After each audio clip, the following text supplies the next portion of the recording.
Good morning, सुप्रभात।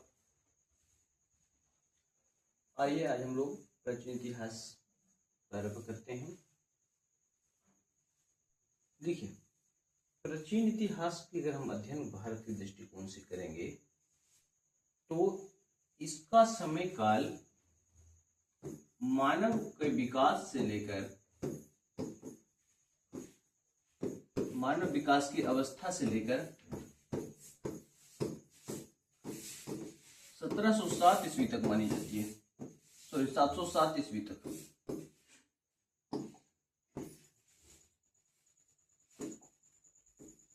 707 AD तक मानी जाती है। मानव विकास की अवस्था से लेकर 707 एडी तक इसका समयकाल माना जाता है। अब इसमें सबसे पहले हम अध्ययन करेंगे कि इतिहास, यहाँ चूंकि लिखा हुआ शब्द है प्राचीन इतिहास, तो इसमें इतिहास क्या है सबसे पहले हम लोग ये जानेंगे। एकदम जीरो से बेसिक से लेकर चल रहे हैं और आगे हम लोग पढ़ेंगे। इतिहास, इतिहास को जब हम तोड़ते हैं तो हमें मिलता है इति प्लस हा प्लस आस। इति का अर्थ होता है ऐसा ही, हा का अर्थ होता है निश्चित, और आस का अर्थ होता है था या हुआ होगा, यानी ऐसा ही निश्चित था या ऐसा ही निश्चित हुआ होगा। ये कहलाता है हमारा इतिहास। अगर हम अंग्रेजी शब्द की ओर देखें तो अंग्रेजी का हिस्ट्री, इतिहास का अंग्रेजी होता है हिस्ट्री, और ये बना है हिस्टोरिया से, और यही इस हिस्टोरिया का अर्थ है गवेषणा या खोज।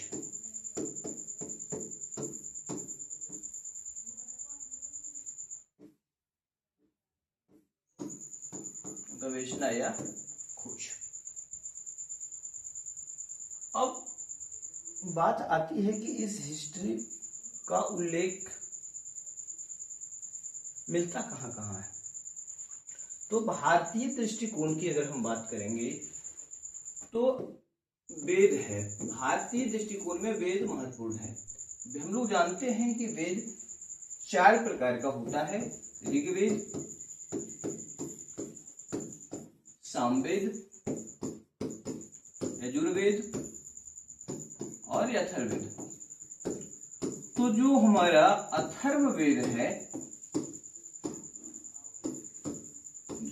अथर्ववेद है, यहीं पे हमको इतिहास शब्द का उल्लेख मिलता है, और कहा जाता है कि इतिहास जो है अथर्ववेद का उपवेद है। इतिहास क्या है? अथर्ववेद का उपवेद इसको माना जाता है। अब इतिहास के विषय में अलग अलग इतिहासकारों ने अपनी अलग अलग परिभाषाएं दी है। एक सामान्य परिभाषा इतिहास का है कि इतिहास जो होता है अतीत का अध्ययन, अतीत का वर्तमान में अध्ययन कर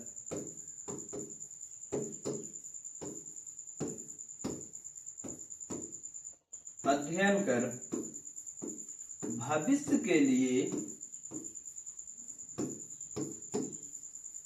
के लिए रूपरेखा तैयार करना। भविष्य के लिए रूपरेखा तैयार करना इतिहास कहलाता है। अब अलग अलग इतिहासकार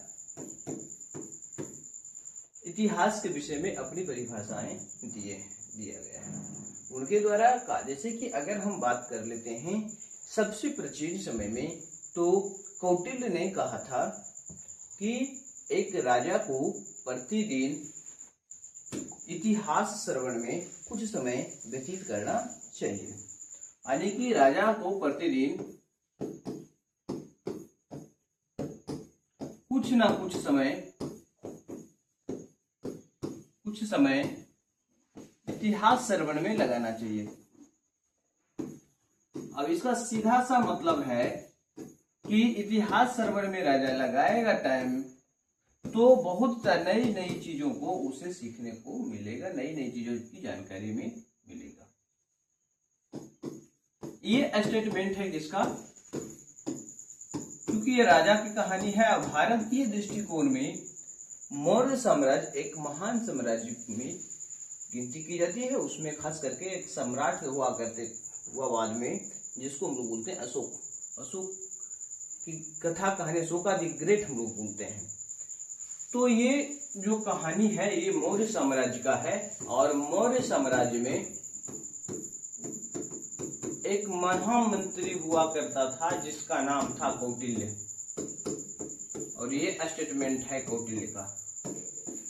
इसका स्टेटमेंट है कौटिल्य का। कौटिल्य ने कहा था कि राजा को प्रतिदिन कुछ समय इतिहास सर्वण में लगाना चाहिए। दूसरा जो अब एक इतिहासकार हैं जिनका नाम है H.E. कार या E.H. कार उसको बोलते हैं, E.H. कार। इनका एक महत्वपूर्ण किताबें हैं what is history, what is history, इतिहास क्या है, इनका एक महत्वपूर्ण पुस्तक है। और इसी में उन्होंने दो महत्वपूर्ण बातों को उल्लेख किया है। एक को उन्होंने कहा, एक जो वाक्य है उसमें फैक्ट,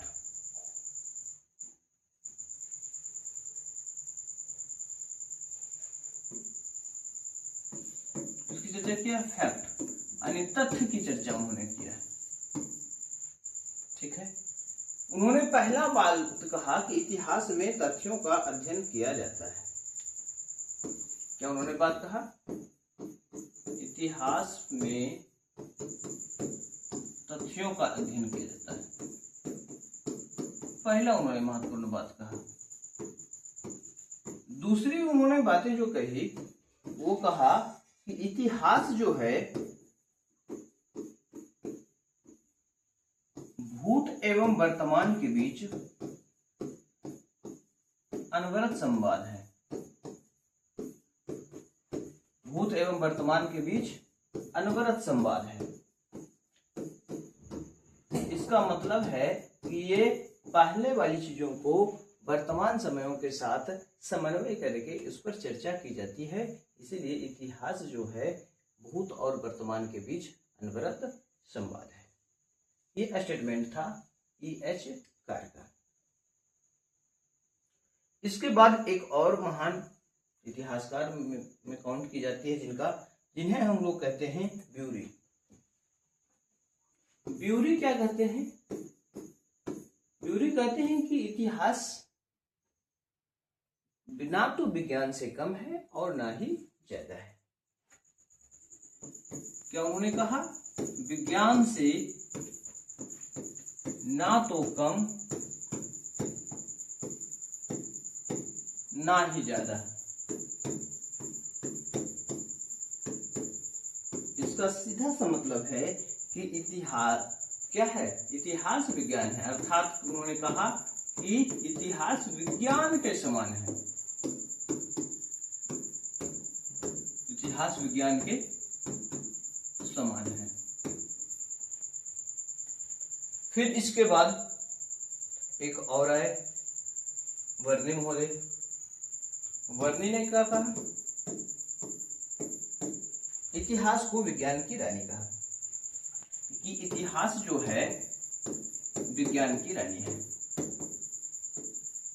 इतिहास क्या है, विज्ञान की रानी है। इसका मतलब है कि विज्ञान अगर कोई शोध करता है तो इतिहास उसका एक पार्ट के रूप में आगे बढ़ाने का काम करता है। ये उनका मानना था। इसके बाद अब हम एक और इतिहासकार की चर्चा, एक और व्यक्ति की चर्चा करेंगे जो कि मध्यकालीन भारत में विशेष रूप से महत्वपूर्ण थे। उनका नाम था अबुल फजल।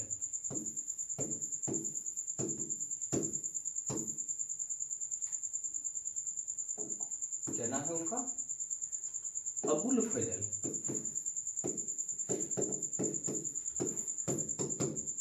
अबुल फजल कहते हैं कि इतिहास एक ऐसा चिकित्सालय है, एक ऐसा हॉस्पिटल है जहां व्यक्ति अपने दुखों की दवा पाता है और उदासी का इलाज करवाता है। यानी कि इतिहास को उन्होंने क्या कहा? चिकित्सालय कहा।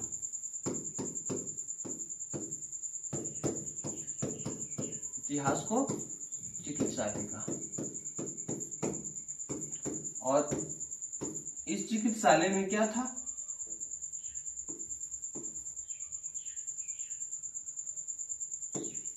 दुखों का दवा, दुखों के लिए दवा एवं उदासी के लिए इलाज। उदासी के लिए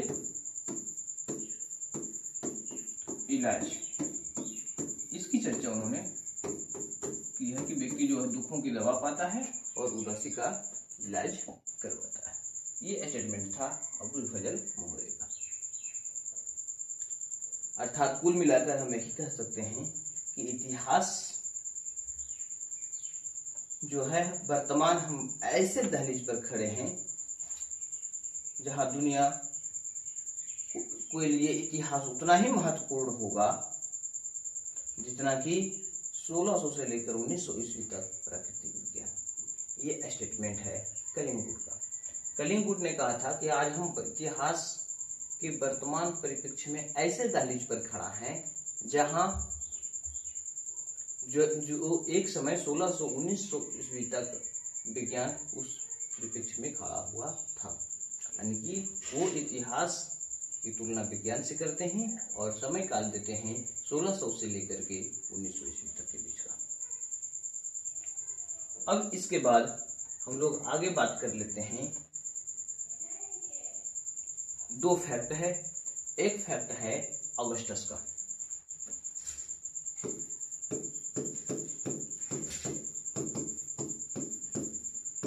ऑगस्टस ने क्या किया था कि इतिहासकारों पर, इतिहास और इतिहासकारों पर सेंसरशिप लगा दिया था। तो ये इसलिए महत्वपूर्ण है क्योंकि इतिहास और इतिहासकार पर सेंसरशिप लगाने वाला एक व्यक्ति खत्म था कि ना तो इतिहास पढ़ा जाएगा, ना तो इतिहास पढ़ाया जाएगा और ना ही इतिहास के विषय में कोई नई खोज की जाएगी। इसीलिए इतिहास और इतिहासकारों पर सेंसरशिप लगा दिया गया था। और ये सेंसरशिप लगाया किसने था? तो ये सेंसरशिप लगाया था ऑगस्टस ने।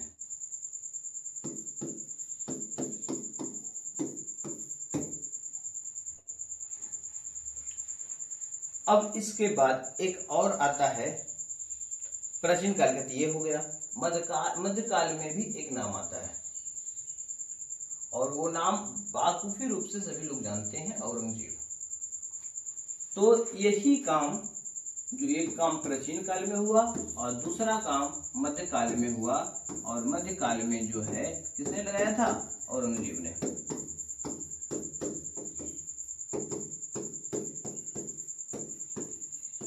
मध्यकाल में औरंगजेब ने इस पर सेंसरशिप लगा दिया था। तो अगर क्वेश्चन दे दे कि किसने निम्नलिखित में से किसने इतिहास एवं इतिहासकारों पर सेंसरशिप लगाया? Option number 1 Augustus, B Aurangzeb, C दोनों, डी इनमें से कोई नहीं। तो हमारा सीधा सा जवाब इसमें होगा सी नंबर, कि इतिहास और इतिहासकारों पे सेंसरशिप लगाने का जो काम किया वो अगस्टस भी था और औरंगजेब भी था। चलिए अब इसके बाद हम लोग आगे बढ़ देते हैं, आते हैं भारत के नामकरण पे। आइए भारत के नामकरण की चर्चा हम लोग कर लेते हैं।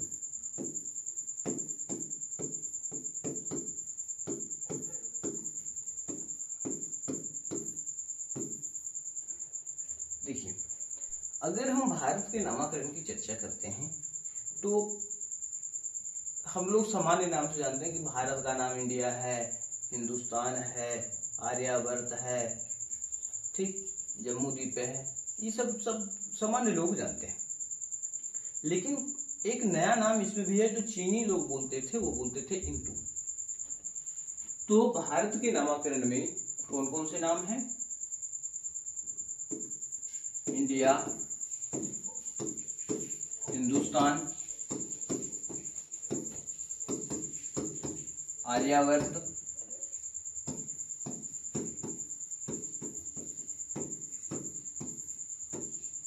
जम्बूद्वीप,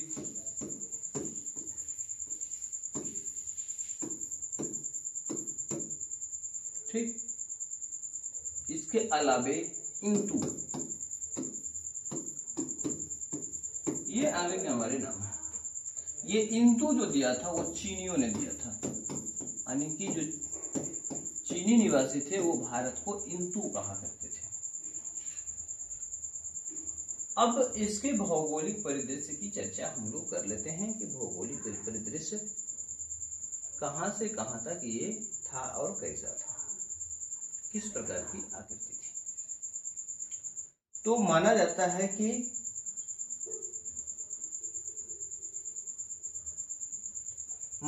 है कि भारत की जो आकृति थी वो कुर्म की आकृति थी। कुर्म का मतलब होता है कछुआ।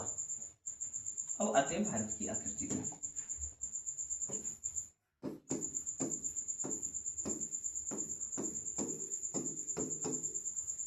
भारत की आकृति किस आकृति का? कुर्म की आकृति,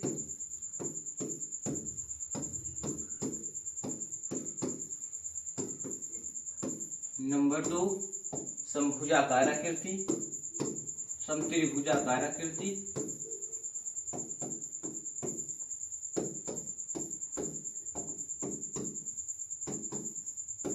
धनु की आकृति,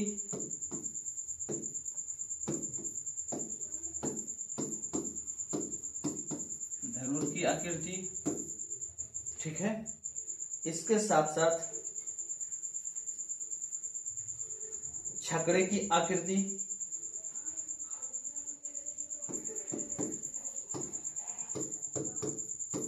छकड़े की आकृति। अब ये कहां कहां किया गया है? जो कछुए की आकृति कहा गया है कि कुर्म की आकृति ये है, कछुए की आकृति है, ये हमारा ब्रह्महीर की बृहत संहिता में मिलता है। यानी बृहत संहिता में जो है इसकी चर्चा की गई है कि भारत की जो आकृति है वो कछुए की आकृति है। समत्रिभुजाकार की अगर हम बात करते हैं या तो समत्रिभुजाकार की आकृति हमको इसमें महाभारत में समभुजाकार त्रिभुज की चर्चा मिलती है। इसमें महाभारत में धनु की आकृति पुराणों में मिलती है।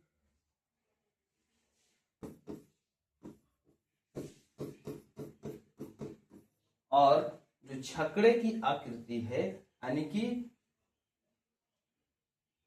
छकड़े टाइप की आकृति है, ये मिलता है हमारे बौद्ध ग्रंथ में। बौद्ध कौन सा ग्रंथ है? जिसको हम लोग एक नाम देते हैं दिग्घ निकाय।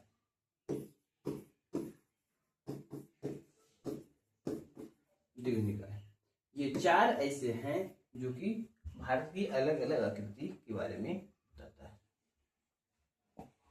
इसके बाद भारत की जो जानकारी हमको मिलता है वो पुराण के भुवन कोशिक अध्याय है, उसमें हमको भारत के विषय में अध्ययन करने को मिलता है। अब इसके बाद और भी बहुत सारे हैं।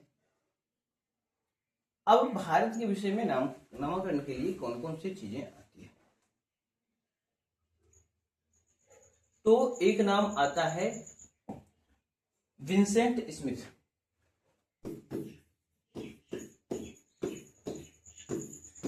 विंसेंट स्मिथ इसे कहता है एथोलॉजिकल म्यूजियम। विंसेंट स्मिथ क्या कहता है? भारत को एथोलॉजिकल म्यूजियम।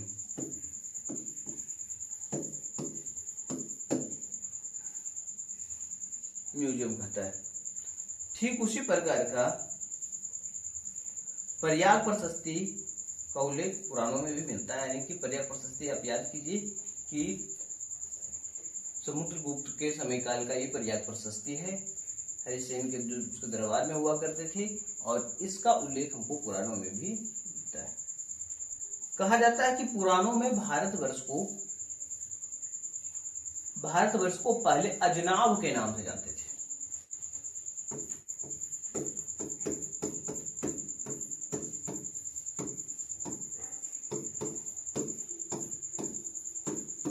अजनाब के नाम से जानते थे। किस नाम से? अजनाब।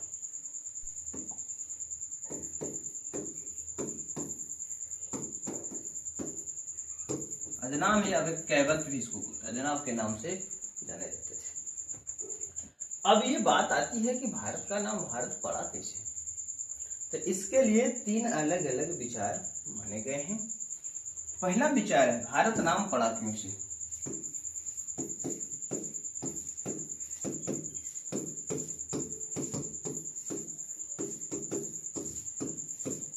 तो नंबर 1 कहा गया कि महाराजा भरत जो है, भरत के पुत्र के नाम पे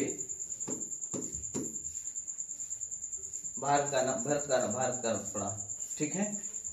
दूसरा जो कहा गया कि ऋषभ देव के पुत्र सम्राट भरत के नाम पे।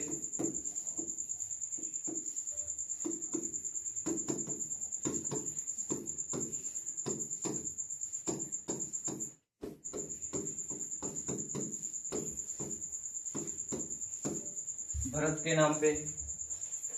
ठीक है। और तीसरा जो माना जाता है कि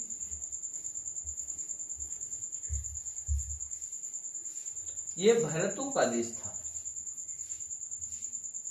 ठीक है। तीसरा माना जाता है भरतों का देश का, लेकिन मुख्य रूप से 2 नाम आते हैं, एक भरत के पुत्र शकुंतला का, और दूसरा जो है ऋषभ देव के सम्राट भरत के नाम पे। अब बात आता है कि इसमें एक नाम आता है चक्रवर्ती सम्राट, जो एक सम्राट का नाम आता है जिसका उल्लेख कौटिल्य करता है। तो कौटिल्य उल्लेख सीधी सी बात करेगा, किसका करेगा? चंद्रगुप्त मौर्य का। तो उसके विषय में कहा गया कि हिमालय से लेकर समुद्र तक 1000 योजन वाली फैली हुई क्षेत्र चक्रवर्ती राजा का है। और उस समय चक्रवर्ती राजा किसको जानते थे? तो चंद्रगुप्त मौर्य का। जब चंद्रगुप्त मौर्य का नाम आता है तो उसमें से 2 नाम बहुत पूर्ण है, सेंडोपोटस और एंड्रोपोटस। और इसकी सेना कहते थे डाकुओं का गिरोह। हालांकि बाद में मध्यकाल में भी इसके जो है एक शासक होते हैं, उनके विषय में भी कहा जाता है कि इनका सेना जो था क्या था? लुटेरों का समूह था। लेकिन चंद्रगुप्त मौर्य ने अपनी सेना में वैसे लोगों को शामिल कर लिया था जो जंगल में लूटपाट किया करते थे, इसलिए इनको बोलते थे डाकुओं का गिरोह। अब कुछ फैक्ट हैं इससे जुड़े हुए, भारत से जुड़े हुए, हम सबसे पहले बात कर लेते हैं। पहला फैक्ट है कि इंडिया किसने कहा? भारत को इंडिया किसने कहा? तो भारत को इंडिया जो कहा वो यूनानियों ने कहा। किसने कहा?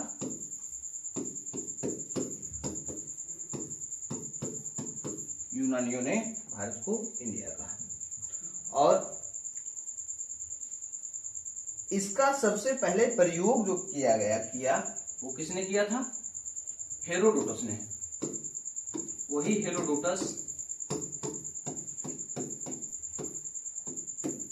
हेरोडोटस जिसे हम इतिहास के पिता के नाम से जानते हैं। तो हेरोडोटस ने किया। उसके बाद मेगास्थनीज की इंडिका हमको देखने को मिलता है।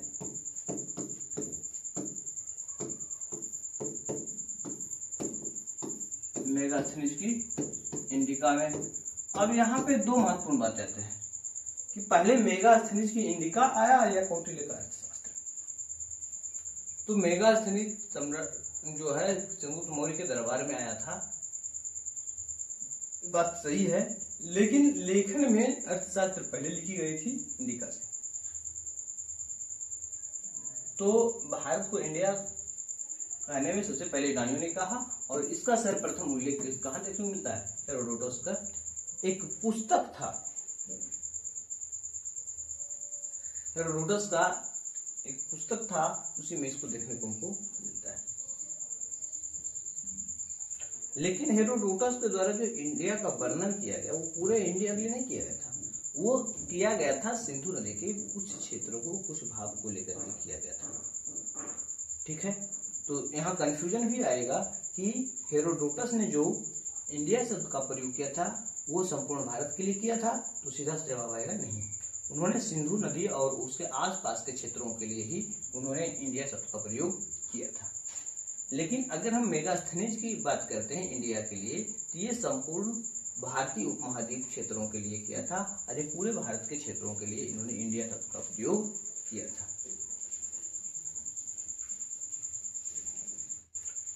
अब हमने पहले बताया था कि भारत को हम लोग जम्बू द्वीप के नाम से भी जानते हैं, और इसका उल्लेख पुराणों में मिलता है। ये सब सारी चर्चा हम पहले कर चुके हैं।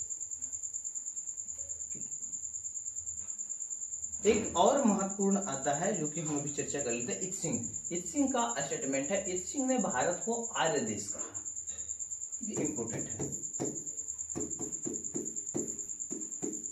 इत्सिंग ने भारत को आर्य देश कहा, यानी कि उन्होंने माना कि यहाँ के निवासी आर्य लोग हैं, आर्य हैं, और इसीलिए इसको आर्य देश कहा। अब कहीं कहाँ इसका उल्लेख भारत का और है, तो एक व्यक्ति हुआ करता था खारवेल। खारवेल की एक गुफा है हाथी गुफा। हाथी गुफा में भारतवर्ष अर्थात भारत की चर्चा की गई है। तो किसमें है? खारवेल की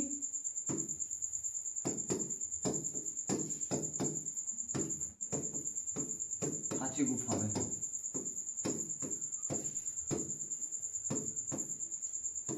क्या नाम से? ये नाम दिया गया इसके लिए भरतवर्ष।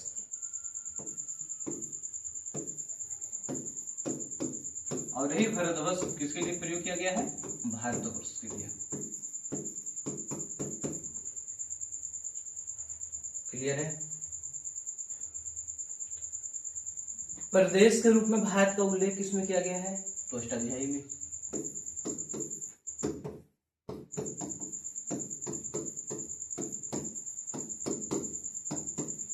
प्रदेश के रूप में भारत का उल्लेख किसमें है? तो ये है अष्टाध्यायी में। वही अष्टाध्यायी जिसका लेखन का काम किसने किया था? पाणिनि ने। अगर हम भारतीय शब्द का बात करते हैं तो सोमदेव सूरी का एक पुस्तक था नीति वाक्यम।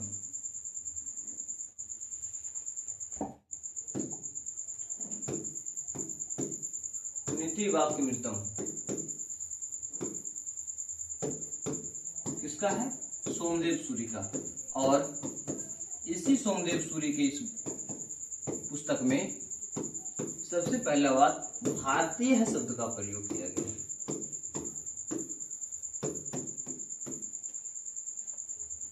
और इस प्रकार से हम लोग बात कर लेते हैं।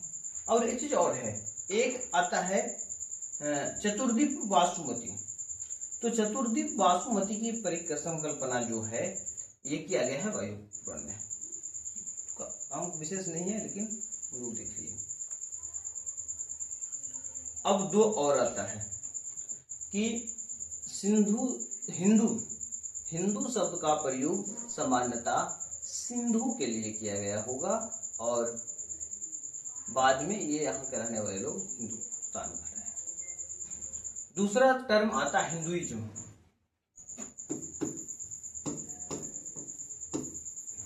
ये टर्म का प्रयोग किया था राजा राम मोहन राय ने।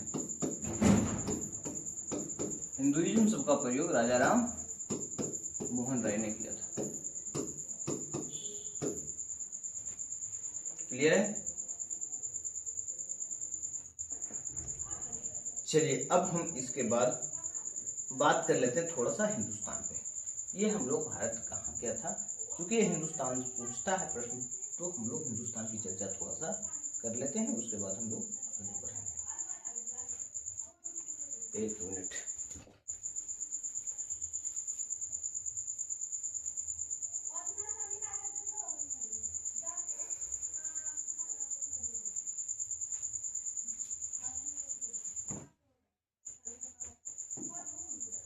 आइए हिंदुस्तान।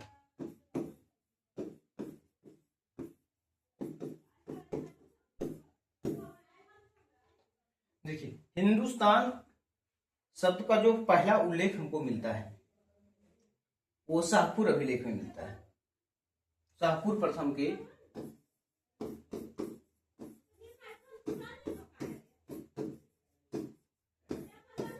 एक अभिलेख का नाम आता है रुस्तम, नक्श ए रुस्तम। नक्श ए रुस्तम। नक्श ए रुस्तम में ही जो किसके द्वारा लिखा गया था, शाहपुर प्रथम का, इसी में हिंदुस्तान शब्द का प्रयोग हमको देखने को मिलता है। ये आता है 3री शताब्दी का, यानी कि 262 ईस्वी का। ये था कहां का, तो ईरान का शासक था। शाहपुर प्रथम कहां का था, सासानी शासक, ईरान का सासानी शासक।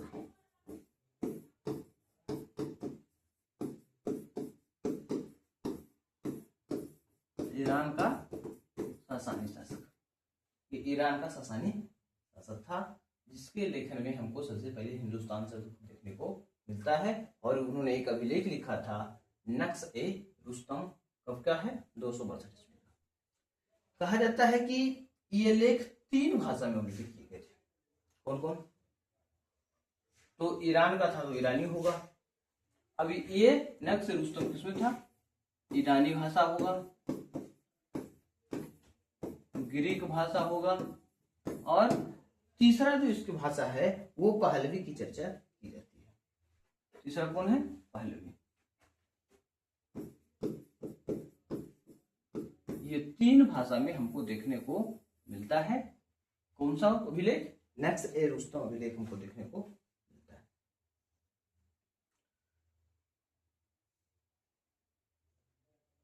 लेकिन सबसे बड़ी बात है कि ये भी अभिलेख हिंदुस्तान शब्द का प्रयोग पूरे भारत के लिए नहीं था, ये सिंधु के आसपास के क्षेत्रों के लिए था। दूसरा जो ग्रंथ है हुरूड ए आलम,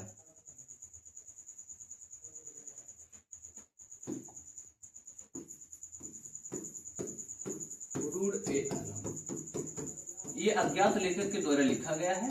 इसमें भी हिंदुस्तान शब्द का प्रयोग किया गया है, और ये हिंदुस्तान शब्द के लिए पूरे भारतीय महाद्वीप के लिए किया गया है। पूरे भारतीय महाद्वीप के लिए किया गया है। तो जैसे कि आप इंडिया शब्द का देखे थे, तो इंडिया शब्द में भारत शब्द के लिए भी तो हमने देखा क्या कि जो हेरोडोटस था वो इंडिया शब्द केवल सिंधु के क्षेत्र के लिए किया था।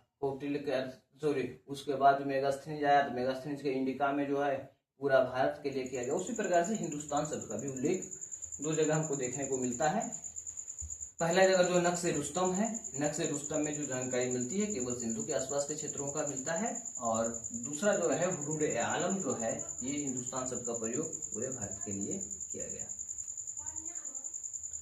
एक व्यक्ति का नाम आता है जिससे हम लोग कहते हैं अमीर खुसरो। अमीर खुसरो को अमीर खुसरो जो है भारत को हिंद, और दूसरा नाम आता है इसामी। इसामी ने हिंदुस्तान। ये प्रश्न पूछता है कि खुसरो ने भारत को क्या कहा, तो दूसरों ने भारत को हिंद कहा और इसामी ने भारत को क्या कहा, तो ये हिंदुस्तान कहा। 4 ऐसे महत्वपूर्ण बातों को बताता है। इसके अलावा खुसरो की एक पुस्तक थी, कौन, नूह सिपहर में उसे भारत को क्या कहा गया, पृथ्वी का स्वर्ग के रूप में कहा। तो भारत को पृथ्वी के स्वर्ग के रूप में किसने कहा, खुसरो ने कहा था उस पुस्तक में, नूह सिपहर में।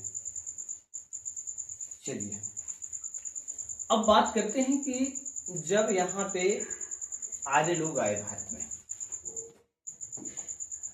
भारत में आर्य लोग आए तो इसका नया नाम पड़ा सप्त सैंधव प्रदेश। सप्त सैंधव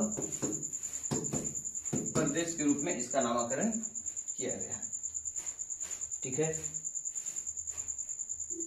और चूंकि बात जब ये सब सारी चीजें हैं तो ऋग्वेद में नदियों की भी चर्चा की गई है। 7 नदी की विशेष चर्चा की गई है, जिसमें कि सतुदरी हो गया, सतलज, सरस्वती हो गया, विपाशा हो गया, व्यास, अस्किनी, चिनाब,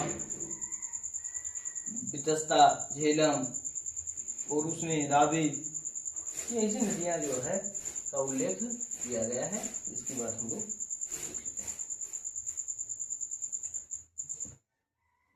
विष्णु पुराण का एक स्टेटमेंट है, बहुत इंपोर्टेंट है। विष्णु पुराण में कहा गया है कि समुद्र के उत्तर में तथा हिमालय के दक्षिण में जो क्षेत्र है वह भारत है। अब देखिए भारत की अगर हम बात करते हैं, ये हमारा मान लीजिए भारत है।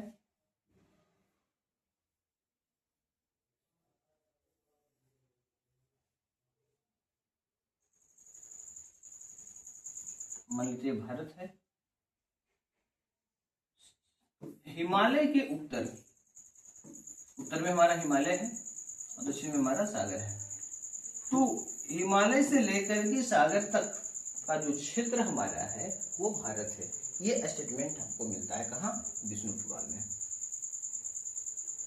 विष्णु पुराण में के बाद आता है मनुस्मृति। मनुस्मृति में एक स्टेटमेंट आया कि हिमालय से लेकर विंध्याचल और सरस्वती के क्षेत्र तक का जो क्षेत्र है वो मध्य देश है। यानी मध्य देश की चर्चा हमको देखने को कहाँ मिलता है, मनुस्मृति में। कहां से कहां तक, हिमालय से लेकर सरस्वती नदी तक।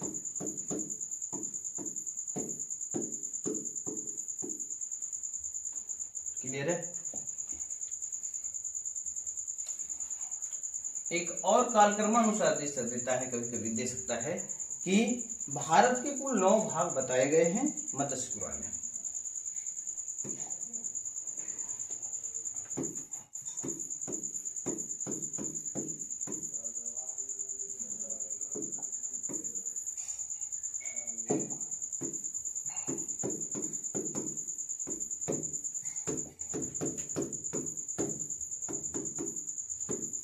कितने भाग, भारत के 9 भाग की चर्चा की गया,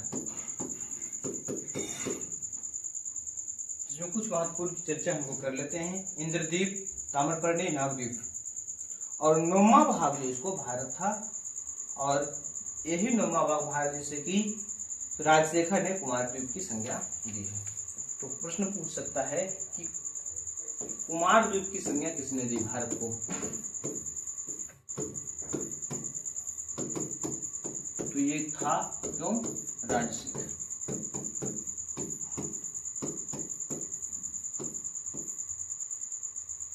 ठीक है।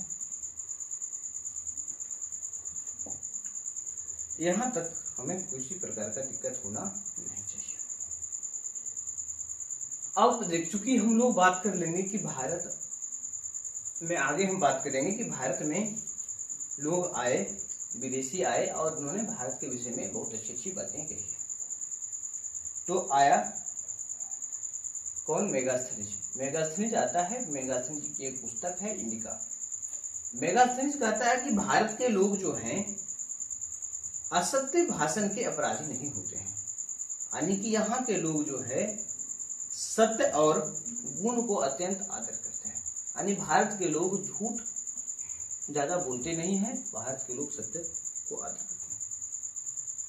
उसके बाद आया निर्याकस। निर्याकस भारत की जो है वस्त्र की चर्चा करता है